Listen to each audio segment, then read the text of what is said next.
নমস্কার, জয় মহাকাল। তন্ত্রশাস্ত্রে অনেক সাধনা আছে, কিন্তু সেটা আপনারা সবাই কিছু ইউটিউব, ফেসবুক, ইনস্টাগ্রামে দেখেছেন। কিন্তু আজকে আমি যেটা নিয়ে আলোচনা করব সেটা নিয়ে ইউটিউব, ফেসবুক বা সোশ্যাল মিডিয়ায় বা বইতেও খুঁজে খুব একটা পাবেন না। কারণ এটা এতটাই গুহ্য সাধনা, এই সাধনা যদি আপনার মধ্যে কোনো ঐশ্বরিক ক্ষমতা না থাকে তাহলে আপনি করতে পারবেন না।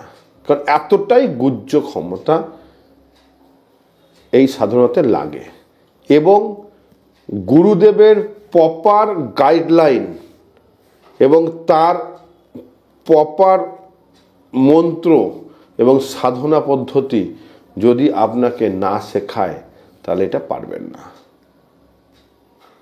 তন্ত্রশাস্ত্রের বামাচার সাধকেরা, নাদ গোষ্ঠীর সাধকেরা, শিকুল সাধকেরা এই সাধনা করতে পারে। এই সাধনার নাম হচ্ছে ত্রিমুণ্ডী সাধনা।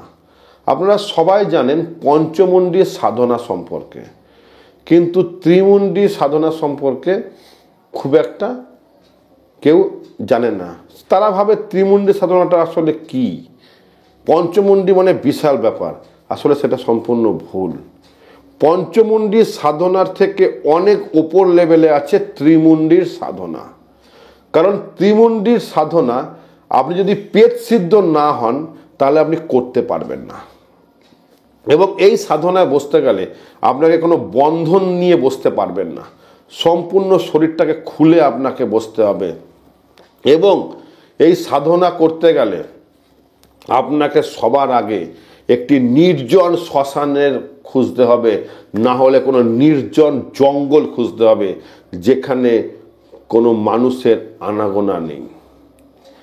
সেরকম স্থান দেখে এবং গুয়ে বাবলা গাছের নিচে এই আসনটাকে প্রতিষ্ঠা করতে হবে। এবং এই আসন সবসময় চেঞ্জ হবে। স্থায়ী আসন ত্রিমুণ্ডী সাধনার ক্ষেত্রে করা সম্ভব নয়। এবং যেখানে প্রথম আপনি আপনার আসন প্রতিষ্ঠা করতে গেলে আপনাকে যেই জায়গায় গুয়ে বাবলা গাছের পাশে আপনাকে এটাকে করতে হবে, সেই জায়গাটায় আগে বসে আপনাকে টানা 41 দিন আপনাকে বীজ মন্ত্র জপ করতে হবে। করে আপনাকে সেই জায়গাটাকে প্রথম যখন করছেন সেটাকে প্রতিষ্ঠা করতে হবে। তারপরে আপনাকে 3টে খুলি জোগাড় করতে হবে। একটা হচ্ছে অপঘাতে মৃত্যু হয়েছে এরকম মানুষের খুলি, পুরুষ মানুষ হওয়া চাই। অপঘাতে মৃত্যু হয়েছে এরকম কাকের খুলি, এবং অপঘাতে মৃত্যু হয়েছে এরকম বিষধর সাপের খুলি। এই 3টে খুলি আপনাকে জোগাড় করতে হবে। এছাড়া গুয়ে বাবলা গাছের শেকড়, শ্বেত মাকালের শেকড়, শ্বেত পদ্মের শেকড়, এছাড়া আরও কিছু গোপন জিনিস, সেগুলো অন স্ক্রিনে বলা যাচ্ছে না, সেগুলো আপনাকে জোগাড় করতে হবে। তারপরে মাঠ যেখানে আপনি করবেন সেখানে স্কোয়ার করতে হবে, গর্ত খুঁড়তে হবে। কম করে 5 ফুট গর্ত খুঁড়তে হবে। করে সেখানে আপনাকে লেবেল করে ওখানে কোনো পাথর বসাতে হবে, কালো পাথর। তার ওপরে 1 বিঘতের ব্যবধানে মাঝখানে বসাতে হবে অপঘাতে মৃত্যু পুরুষ মানুষের খুলি। তার বাঁ দিকে 1 বিঘত দূরে বসাতে হবে অপঘাতে মৃত্যু কোনো কালো কাকের খুলি, এবং মানুষের খুলি ঠিক ডান দিকে 1 বিঘত দূরে বসাতে হবে অপঘাতে মৃত্যু কোনো বিষধর সাপের খুলি। এছাড়া বাকি দ্রব্য দিয়ে তারপরে মাটি চাপা দিয়ে তার ওপরে টানা 3 দিন, একদম টানা 3 দিন ওঠা যাবে না, মানে 72 ঘন্টা বসে আপনাকে ধ্যান করে পেট সাধনা করে আপনাকে ওই আসনটাকে জাগাতে হবে। এবং ওই 3 দিন আপনার মল মূত্র কিচ্ছু আপনার ত্যাগ করা যাবে না, ওখানে ওঠাই যাবে না, কোনো আহার গ্রহণ করা যাবে না। টানা আপনাকে 3 দিন ওই ধ্যান করতে হবে, করে ওই আসনটাকে জাগাতে হবে। তারপরে অমাবস্যা তিথিতে আপনাকে সাধনা শুরু করতে হবে এবং টানা 21 দিন ওখানে সাধনা করতে হবে। আপনাকে যে গুরু মন্ত্র দিয়েছে সেই গুরু মন্ত্রের সাধনা করতে হবে। জানবেন ত্রিমুণ্ডী সাধনা এমন এক সাধনা, আপনি এই সাধনা করার পরে আপনার যে কোন পাওয়ার জাগাতে হবে, সেই পাওয়ার কিন্তু আপনি কোনো অপপ্রয়োগ করতে পারবেন না, এবং যদি আপনি তার অপপ্রয়োগ করেন তাহলে তৎক্ষণিক আপনার ক্ষতি হবে। এটা কিন্তু ত্রিমুণ্ডী সাধনের একদম স্ট্রিক্টলি এই সাধনায় এটা নিয়ম। এটা আপনার আধ্যাত্মিক শক্তিকে জাগ্রত করার সাধনা। এই সাধনা কিন্তু আপনার কারোর ক্ষতির সাধনার জন্য নয় বা কারোর কোনো ভাগ্য চেঞ্জ করার জন্য নয়। এইভাবে ত্রিমুণ্ডী আসনের সাধনা 21 দিন করার পর ঠিক আবার 30 দিনের মধ্যে আপনাকে ওই আসনকে নষ্ট করতে হয়।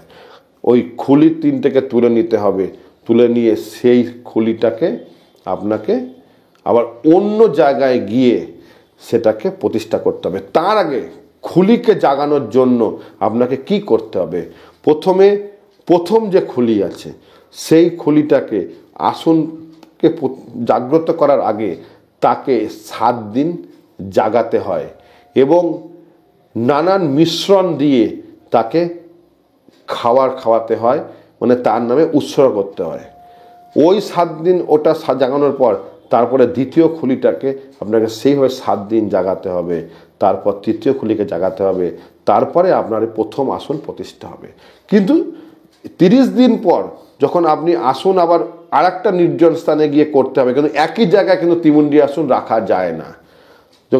যখন করতে হবে তখন কিন্তু আপনাকে খুলি জাগানোর কোনো ব্যাপার নেই, তখন আপনাকে ওই 7 দিন আপনাকে ওই আসনটাকে জায়গাটাকে জাগিয়ে তারপরে আবার আসন প্রতিষ্ঠা করতে হবে। এইভাবে আবার তারপরে 30 দিন পর আবার চেঞ্জ, আবার 30 দিন পর চেঞ্জ, আপনি একই জায়গায় আপনি 7ম বারে আসতে পারবেন। মানে আপনাকে 6খানা স্থান আপনাকে বেছে নিতে হবে। ওই 6টা স্থানে ঘুরে ঘুরে আপনাকে ওই সাধনা করতে হয়। তারপরে আবার 7ম বারে এসে আপনি প্রথমবারের জায়গায় ফিরতে পারবেন। এবং এটা খেয়াল রাখবেন, যেই পেত সাধক ত্রিমুণ্ডীর সাধনা করে নিয়েছে তাকে কিন্তু ত্রিমুণ্ডী কোনোদিনই ছাড়ে না, সে আসন ছাড়ে না।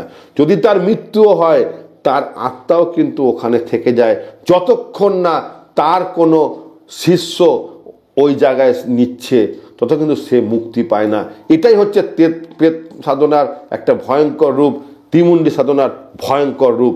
এই জন্য এই সাধনা সম্পূর্ণ সন্ন্যাসী বা সংসার ত্যাগী ছাড়া কারোর পক্ষে করা সম্ভব নয়।